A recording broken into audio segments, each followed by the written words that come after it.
So I have to begin by confessing that I am so excited and a bit of a fangirl of Tarana Burks. So this is a big deal for me. And Tarana, it's really a great honor to know you in real life, to know you as a leader, as an accomplice, and truly a force to be reckoned with for the movement for gender and racial justice. The Ridenhour Courage Prize is awarded to an individual who has demonstrated a courageous, lifelong commitment to telling the truth in pursuit of social justice. And I can't think of anyone more deserving of this Courage Award in 2018.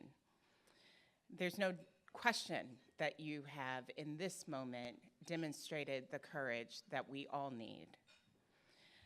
The courage as a survivor of sexual violence. When you created Me Too, you courageously told your own stories about your own experiences. But what is more is that it gave voice to millions of survivors around the country and around the world. It gave us a way to name these experiences and to tell the truth about what has been happening. And what we know is that we cannot counter sexual violence unless we are able to courageously name that truth and name the truth about the culture that enables it, about the institutions that foster it, and about the survivors that have endured it. So thank you for providing that space. At the National Women's Law Center, we think a lot about the sort of new narratives that are critical to launch us forward. And we were really excited to partner with so many others and launch on January 1st, the Time's Up Legal Defense Fund.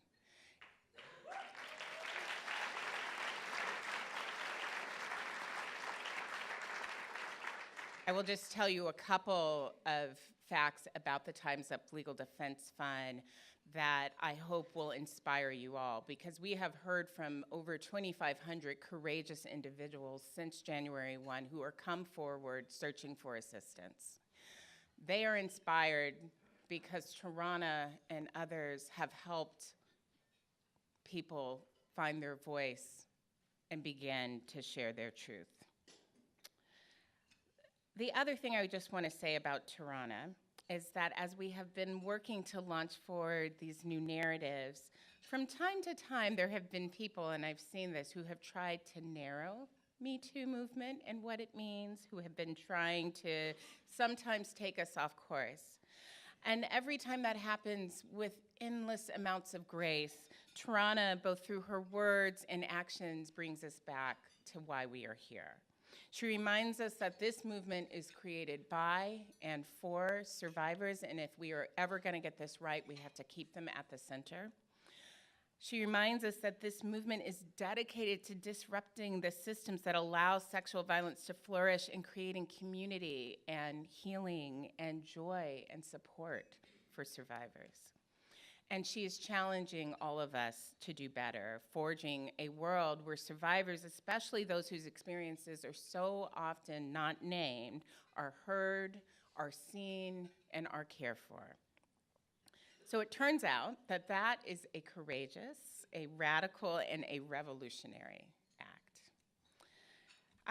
I want to end by sharing something that Tarana said to me not long after millions around the world erupted with Me Too last fall. And it's something that I've really held on to and found to be really powerful and beautiful.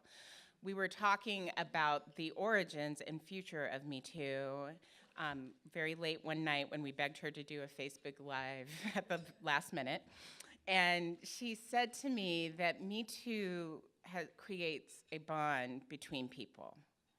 I cannot do this alone, but my God, if you are with me, if all of you are with me, we're so much stronger. This work is not easy, it is not speedy, and we will need to be sustained for the long haul to get through it. And what will sustain us is the bonds that we are all forging between Me Too, between Time's Up, for all of the work and for all of us.